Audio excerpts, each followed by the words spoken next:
Ted Morrissey Show podcast. Today is Friday, July 22nd, 2022. Happy Friday to everybody. Lots of interesting news today coming up on the weekend. Still hot here in Texas, by the way, just to let you know. We're still in three-digit territory here in Texas. And it's warm in most of the United States this week, of course. And hopefully some of you are going to get some relief of that over the weekend. We might actually get into the 90s sometime next week. Those are the days we celebrate, of course. Lots of news, though, today, this morning. And, of course, we start off with the attack on Lee Zeldin in New York, where a apparently inebriated 43-year-old man tried to attack Zeldin on stage in a campaign stop in the gubernatorial campaign. His running mate, Allison Esposito, who is a former New York City police officer, ended up being part of the team that tackled this guy, but the guy was armed with what appears to be bladed brass knuckles. You can see it in the screen grab from the video, and it could have been a whole lot worse.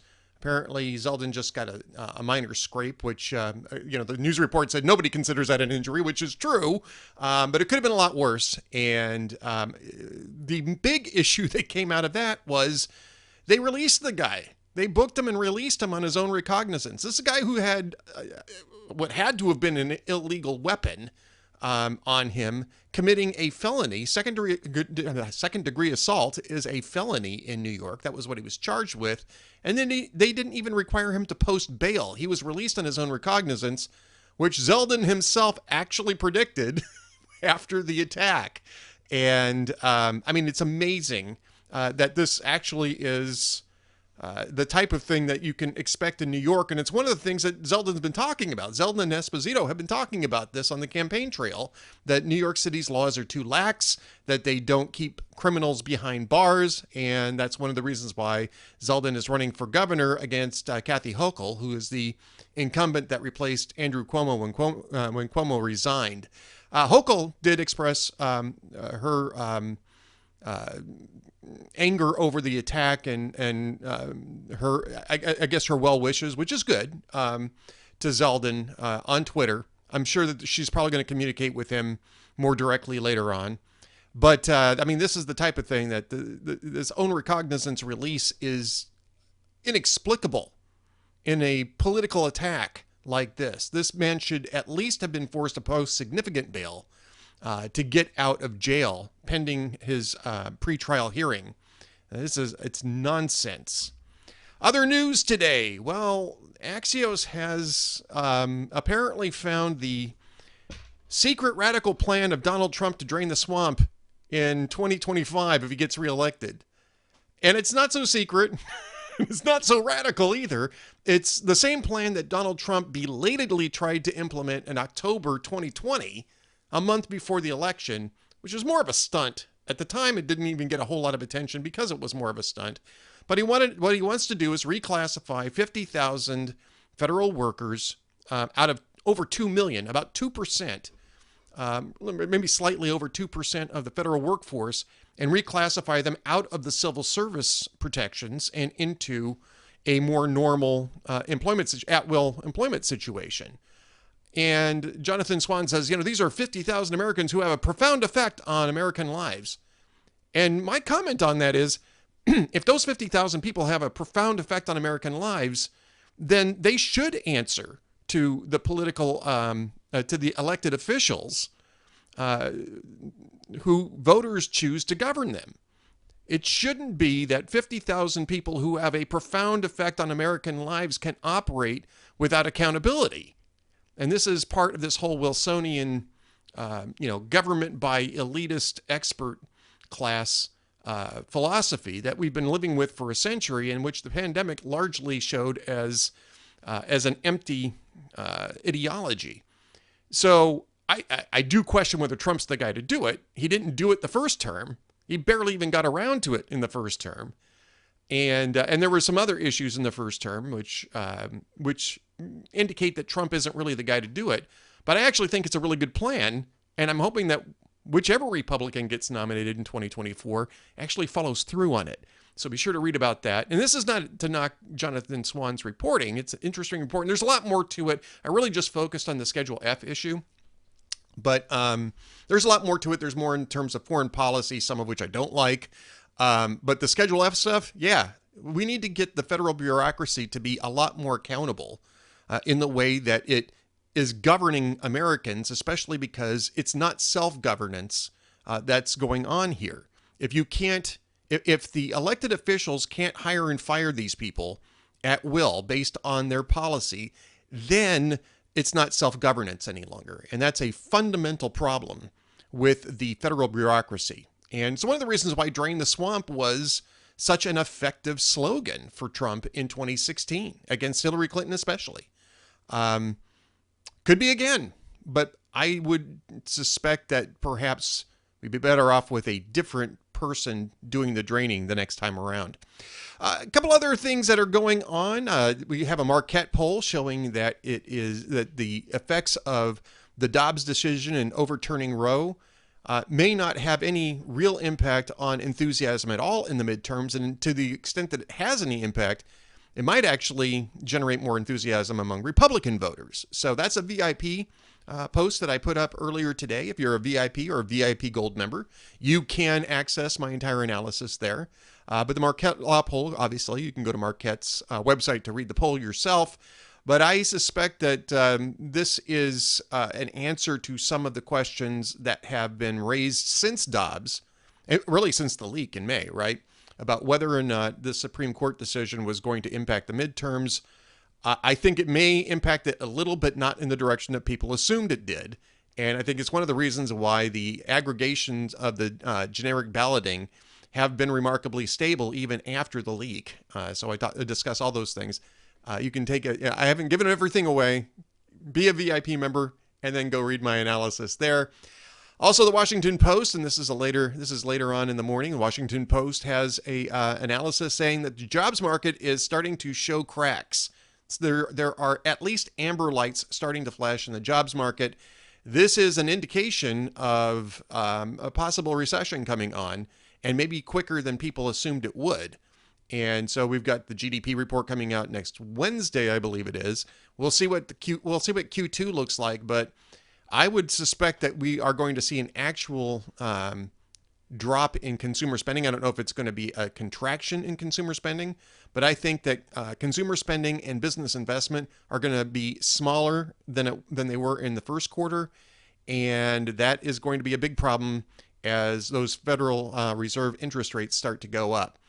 Jazz Shaw's back. He's doing lots of great stuff. It's actually his day off, but he's sticking around because Allah Pundit has the day off today.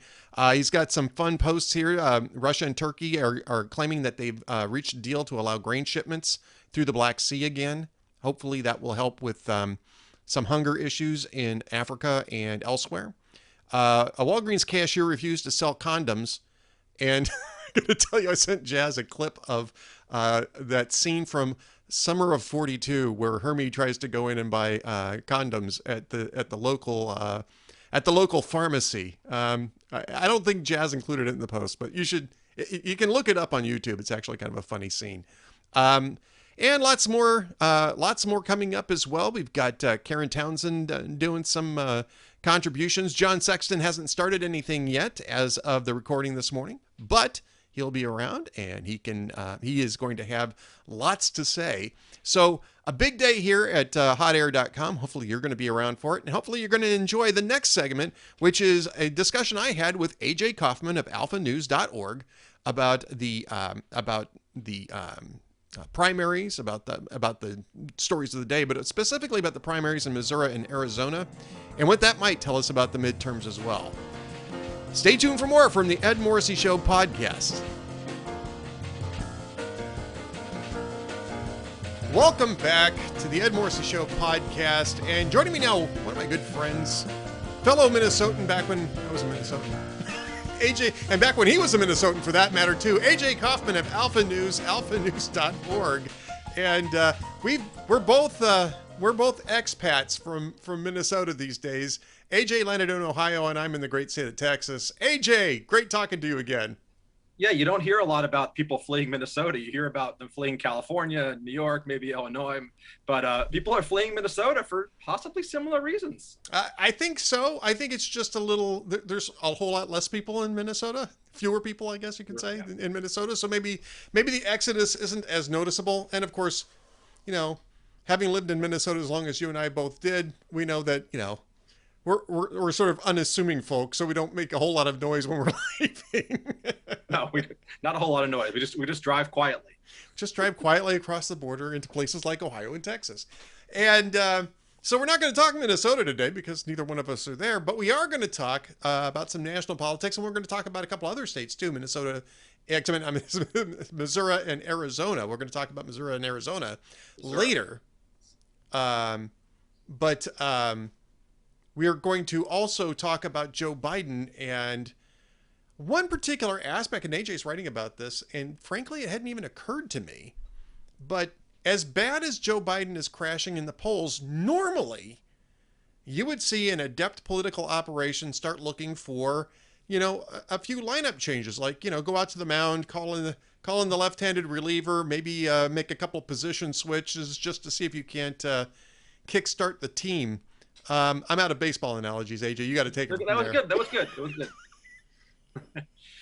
Yeah, we always hear about Hillary Clinton warming up in the bullpen for like the last 8 years, in case she wants to run again. Which, Good Lord. But and Joe Biden's lost a little zip on his fastball. We hear that a lot. Yeah, this, a few people have left. Jen Psaki, obviously, that's a job people don't stay in usually more than a year. The press secretary, the communications director, Bedingfield, is leaving soon. But as far as the cabinet, there have been zero changes. So we're 18 months into the presidency, exactly, and no one's left. And even any honest person would probably tell you that things aren't going great. I think the polls, to even an honest liberal would say the polls are showing things aren't going great. And Biden, he obviously likes to blame everyone from, Putin to the oil companies to Republicans to whomever, to you and me probably. Gas station owners. He likes to mom and demonize pop gas station owners. Yeah, those rich mom and pop people that you see in the road that are probably making, well, they're not making a lot of money. They're certainly not making as much as a federal employee that works under Joe Biden. So you would think he would have made some moves, and obviously a few come to mind right away.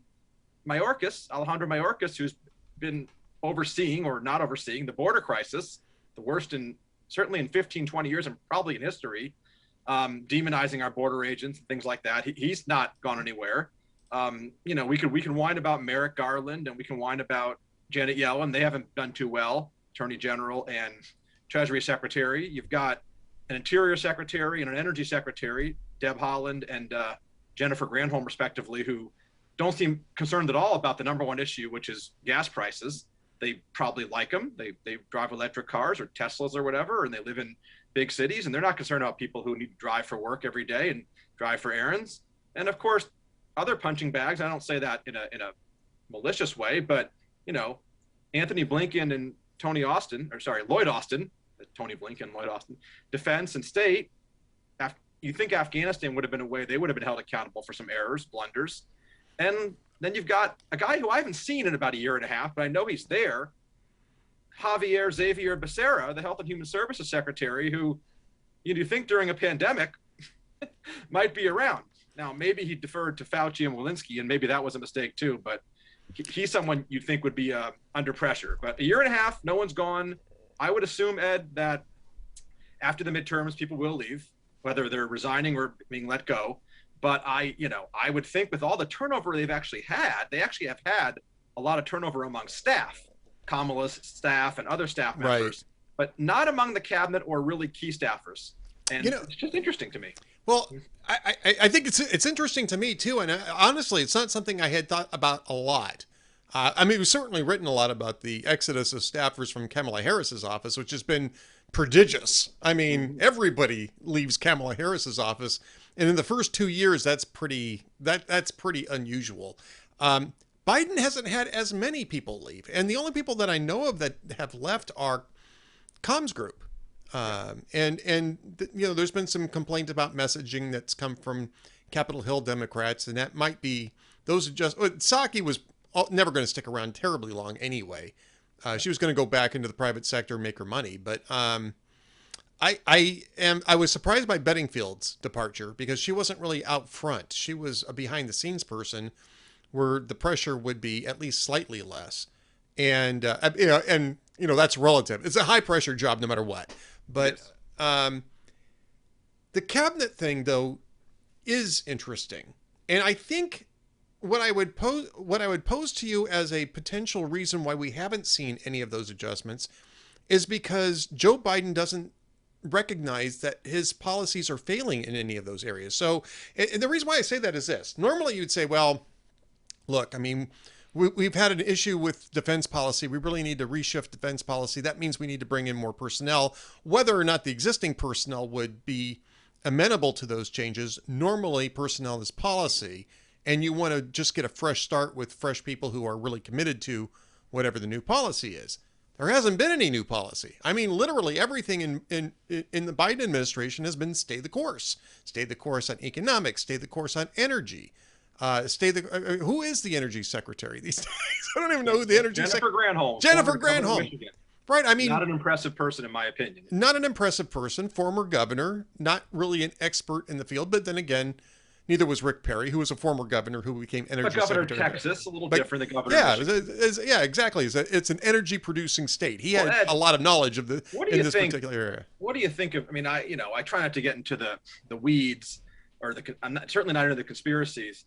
But when you have a cabinet that you've put together, mainly based on identity politics, woke politics, some would call it affirmative action.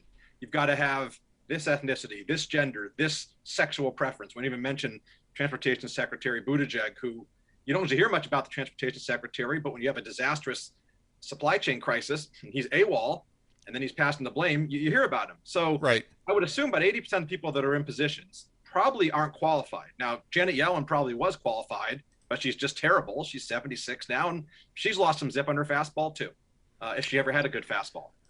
Well, I mean, she was one of the most serious people that they appointed. Janet Yellen was highly respected in this field. And I think part of the problem with Yellen isn't so much that she's lost zip on the fastball.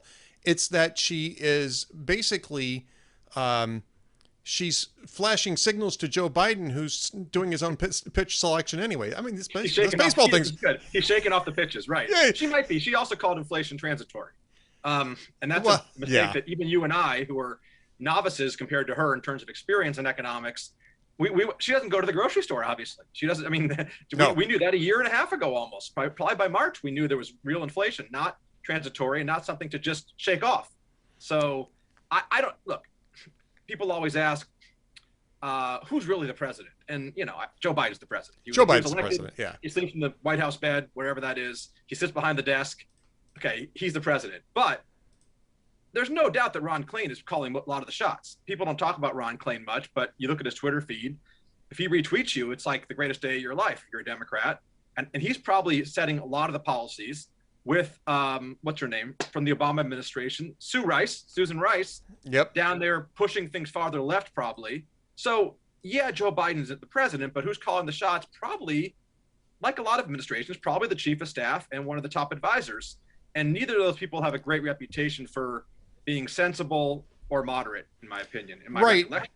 Right, but I mean, to get back to your point, the reason why I think you point out something pretty sharp about the identity politics, which went into appointing those people in the first place, which would make it a little bit more difficult to shake things up now, but not impossible. It's just that I don't think that Joe Biden or Ron Klain or any of them in the West Wing have any of the senior people in the West Wing have the introspection to recognize where they're making mistakes, right? And this came up in something I was writing the other day. I think it was yesterday, actually, as we're talking about this, about it may have been Ramesh Ponnuru who wrote that the problems in the Democratic Party go way beyond Joe Biden. They would have implemented these policies anyway, and they still would have worked out really badly. But with all the people who were in the 2020 primary cycle, right? And they were all to the left of Joe Biden. Amy Klobuchar was probably the closest to the center, right?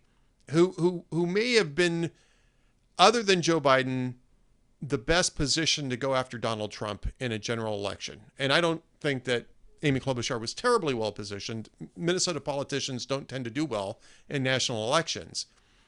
But at least politically speaking, she's probably sort of in that same range. And I'd written about that a couple of years ago. And my thought on this was, if they had nominated Amy Klobuchar, yeah, we would have gotten the exact same policies in there for the first 6 months. But I think Klobuchar and pretty much anybody else would have been smart enough, adept enough to realize when things were going off the rails and started making some changes. You know, yes.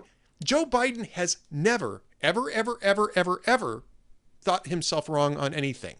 Ever. Which is amazing, because even Barack Obama, rumors have it, and others who seem to like Joe Biden now would tell you that he's been wrong quite often in his career. And not to mention, a little bit has the verbal diarrhea and tends to wander off into subjects, and has been wrong on foreign policy, as Robert Gates said, pretty much for 40 or 50 years. I think you're right. Yeah. So it is the age and the quote unquote messaging, which is really just a cop out to blame voters, which I hate when they say the messaging, like right. You're too dumb to realize how smart we are, is a major factor. But any president would have been pushed by the far left. So I know the far left would tell you he's not far left enough because he hasn't yet abolished the filibuster, which he can't really do, and pack the court and all that. But in reality, it's the policies. It is the policies. The policies are bad. And it doesn't matter if you're 80 years old or a moderate or whatever. If you're pushing these policies that come from AOC or Susan Rice, they're going to hurt the country. And Joe Manchin is the only one saving him from being even worse. Ironically, and I'm going to write about this in my next column, obviously they should be applauding and thanking Joe Manchin for stopping this agenda instead of vilifying him and demonizing him. Because if Biden had had his way on a lot of these spending packages, inflation will be worse. The economy will be worse. Everything will be worse. Right. Much worse. You won't convince them of this, but it would have been much worse. Now, there was something interesting. We're recording this on Tuesday, and this may be nothing, may turn out to be nothing. But they had a Senate Democrat caucus meeting today, strategy meeting, and Manchin wasn't part of it. It's one of the luncheons, right? They do this on a regular basis. And today, Manchin was not part of that discussion. He did not attend the caucus luncheon to discuss strategy. Was he invited? I assume that he would just have an open invitation to be there. I don't know what the situation was. If he wasn't invited, that's odd. If he chose not to go, that's also odd. But also odd. Mazie Hirono was complaining that the 50-50. I thought I knew all I had to say was Mazie Hirono. I haven't heard her name in a while. I forgot. Whenever I think of the crazy people, I think of Bernie and Liz and Kamala when she was there. And Mazie Hirono, yeah, she almost takes the cake. Yeah. Yeah, she said she was being pressed on what happened with Manchin, and she says, well, the 50-50 Senate sucks. And I thought about that for a bit, because I understand what she means by that, but it wasn't all that long ago that they were really happy to get a 50-50 Senate, because it didn't look like they were going to get the Senate at all. We don't need to get into it, but it would have and could have and should have been 51 or 52 Republicans. Yes. If not for 8 weeks between the election and Georgia, where a certain former president may have suppressed the vote in Georgia. Yep. I agree. I don't disagree with you on that. And but it is interesting that suddenly 50-50 looks bad to Democrats. And I made this lengthy argument, and I'll get into that later. But I mean, I do think that yes, they should be thanking Joe Manchin, but they're clearly not. They're clearly still pressing ahead. They're saying he's setting the world on fire, John Podesta said. He's sitting there in West Virginia with a match, setting the world on fire. That's why it's 100 degrees in London for one day, because of Joe Colbaron Manchin. He's destroying the earth. I thought that was what Republicans did. Well, I think they're calling him a Democrat in name only, right? So he does represent West Virginia. Let's not forget. Right. Yeah, where Joe Biden is currently at 1675 in terms of not job approval, but personal favorability is 1675 in the latest civics tracking. I've always said this. It's a borrowed seat. I don't agree with Joe Manchin on a lot of things, of course. It's a borrowed seat. It would be as if Republicans had a Senate seat in Vermont or Oregon. It's a borrowed seat.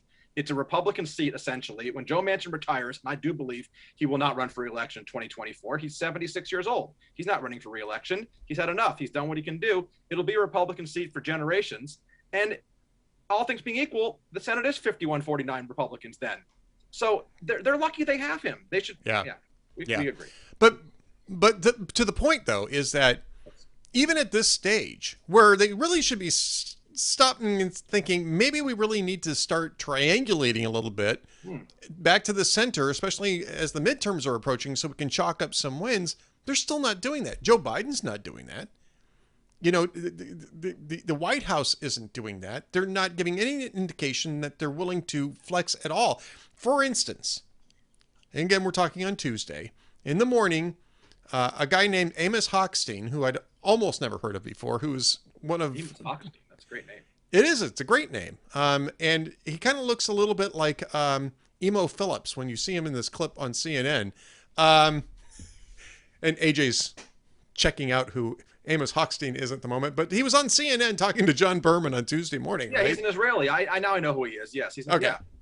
I mean, he's a sharp guy, right? But I mean, he's on there, and Berman's asking him about, you know, incentivizing more oil and gas production here and refining in the United States to bring prices down. And the answer is, well, we want them to do, you know, the stuff that they can do in the short term, but we don't want to incentivize oil production in the long term. So we don't want to start 20-year projects because we don't want those. Well, then, pal, you're getting what you want. And politically speaking, you're going to get it really good and hard in about 3 months. Well, they may adjust after that. I mean, Obama got crushed in 2010, but he didn't really triangulate, as you recall. Right. Obama was pretty at his lowest popularity, probably either right before or maybe even after the 2012 election. He regained a little bit the final 2 years, but he never triangulated, and he was still around the election because when he was on the ballot as a singular person, he always did well, but his party never did well when he ran during his time. And of course, Biden, you know, you and I probably agree he's not running, and that's a whole different discussion. That could be a 2-hour show about where the Democrats go from here. Right. Because it's complicated. Very complicated. Very complicated, yes. Very, very complicated. All right, so I agree with you. I think it's interesting that we haven't seen any cabinet reshuffles yet. Normally, a president doing this bad would be looking to do that just for the sake of getting a reset, even if it's a momentary reset. You know, well, we're changing personnel. Let's see what the new policies look like. It gives you a couple of months of breathing room, usually, in those sorts of situations. It's not happening here, and it really makes me feel as though, A, they have no intention of changing policy direction at all, but also, B, they're asleep at the switch. But both of those probably are correct. Yes. So, all right. So, what else are you writing it? I want to hold off the Arizona and Missouri discussion to the end. What else are you writing over at Alpha News? Well, I wrote something that got posted yesterday. I was traveling last week. I took a trip to the Northeast, which reminded me why I don't live in the Northeast. You know, beautiful surroundings when you get up to upstate New York, parts of Pennsylvania, into New England, but the cities are terrible. Hartford, Rochester, Albany, Providence, just really not great cities. Anyway, and people aren't as friendly as they are in the Midwest or the South. But I was near Boston and realized they were having the, not the NEA, but the AFT. They've got to have 2 large teachers unions because there's so many members, I suppose. So the second largest teachers union had their annual convention down in a beautiful convention center by the waterfront in Boston. Big convention. I mean, this could have been the American Medical Association. You think these are hard to believe these are public sector employees, but they had their convention, 4.5 days worth. Dr. Jill Biden spoke there, coming off her Texas tacos. Breakfast tacos. Breakfast tacos. Yes. And her speech was you know, the just kind of claptrap, boilerplate, but like most teachers union conferences, there was nothing for the kids there. There was nothing, not a thing. At least the 126-page agenda, which I read most of, in order to compile this list of what was going on, was just purely politics. It was indistinguishable from the Democratic Party platform. I mean, aside from having the word equity everywhere, you had critical race theory, you had abortion, condemning the Supreme Court, you had gender identity, opposition to fossil fuels, a lot of stuff on LGBTQ 1AA642, criticizing Ron DeSantis for saying don't say gay, which he never did. My favorite one, praising communist Cuba's healthcare industry for, quote, leading the way in medical internationalism, and solidarity, which is an interesting way to put it. I guess the teachers unions do have sort of a Cuban style, public sector healthcare plan. But yeah, I mean, this is basically the Stalinist hard left. This is international answer territory, basically. Yeah, this is a crazy group. I assume the average teacher who teaches math in Topeka, Kansas was not there. The Berkeley chapter had the most representation. I read that.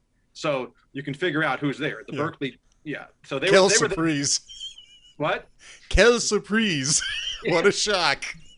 The Berkeley chapter had like 3 big resolutions I read about that talked about the Supreme Court and abortion and gay rights and all that. So anyway, it was just a cluster, what. And I talked to some people on the street who, just walked up to them.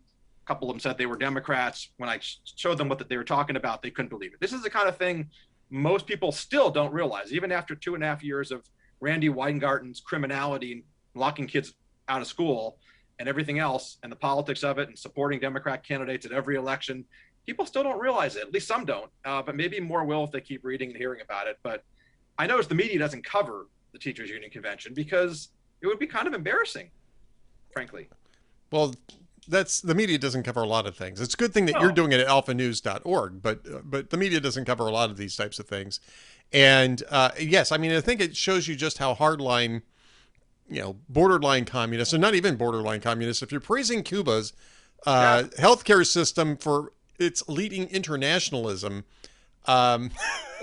internationalism, yes, you've really gone around the bend. And you're telling me that opposing fossil fuels does not help fourth graders learn long division? I will go you one better. I think that not teaching fourth graders about gender theory probably leaves a little bit more room for things like long division. Long division, come on, Ed. I have to use that stuff. We got calculators for that. Now we're just into cultural indoctrination, which is again a big favorite among Stalinists from way back. It is. Get them while they're young, or something like that. Yeah. There's a whole Lenin quote about the young. Yes, I can't pull it out of my head immediately, so I'm not even going to try to do that. But this is clearly part of that process, and I think it's really interesting too because Democrats really allied themselves with these teachers unions during the shutdown, and never really disentangled themselves from Randy Weingarten and the others. She was a big supporter of McAuliffe in Virginia. Don't forget, she was at several rallies. She spoke, and that didn't go well for the Democrats. It didn't, and education was actually an election issue. Parental access and control over education was a big issue, and it flipped Virginia red, which was a shock. It was a shocking result, and I don't think Democrats still have quite figured out what the lesson is there. We'll see if that affects elections in Arizona, Missouri, Wisconsin, and Ohio, and elsewhere come the fall. Well, that's in this business. That's what's known as a segue. That's so good. So AJ, what's happening in Missouri and Arizona in the midterms? They're coming up in a little over a week now, I think.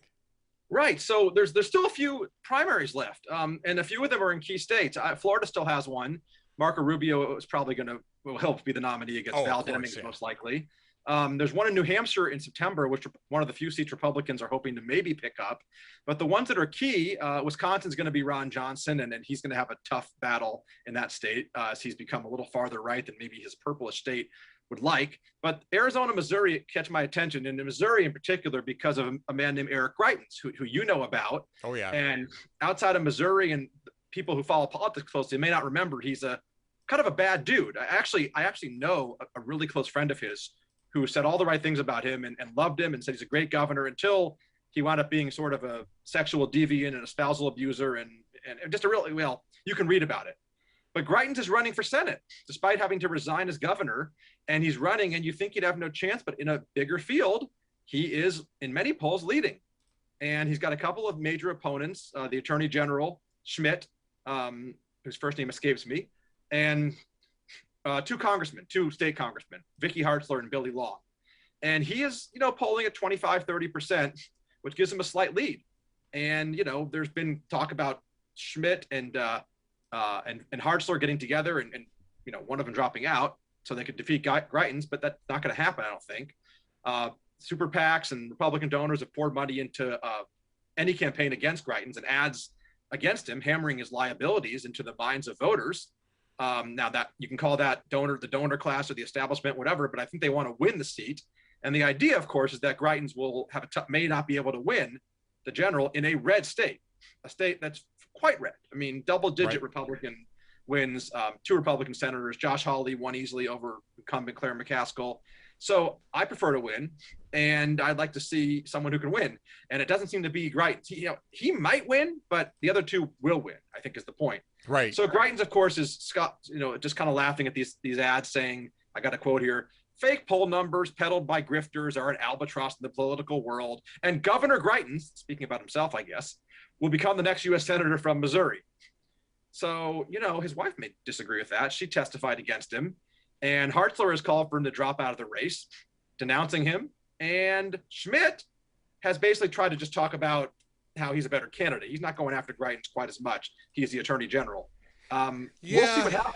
Yeah, and I think I think it's a smarter strategy to sell yourself rather than, especially for the candidate himself, to sell himself rather than go after his opponents. You let other people in the campaign do that. But that's a mess. How about Arizona? What's going on in Arizona? I just wanted to add, by the way, that Hartzler is endorsed by the sitting Senator Josh Hawley, and Schmidt is endorsed by Ted Cruz and Mike Lee and a few others. So there's a split, but no one's endorsing Greitens. Trump has not chosen who to endorse, but he may throw Greitens a lifeline at the end. He said nice things about him. Very nice things. Great. Okay. He's tough and smart, Okay, Arizona's another confusing one. The governor's race is a mess. You may have seen 3 weeks ago the interview with Carrie Lake, who's maybe the front runner. She's crazy. Her whole campaign is about 2020 election being stolen. Trump has endorsed her. She might get the nomination. She will lose if she gets the nomination, and badly. She's crazy. I mean, I wouldn't even vote for her, unfortunately. In the Senate race, it is what it is. Arizona has a Republican Party that's been a problem lately. They've got, I believe, 4 main candidates. The governor, Doug Ducey, who's a pretty good governor, he decided not to run. And in the Senate race, you have a retired general, Michael McGuire, and a businessman, Jim Lamont. And then you have Blake Masters, who's the Trump-endorsed venture capitalist, Peter Thiel, populist, globalist, whatever you want to call him. He's got everything for you. Blake Masters, who's only 35. And he's leading. But again, I'm not a pessimist in the sense I don't believe the country's headed to doom or our best days are behind us, like some people say. But I don't believe Blake Masters will win.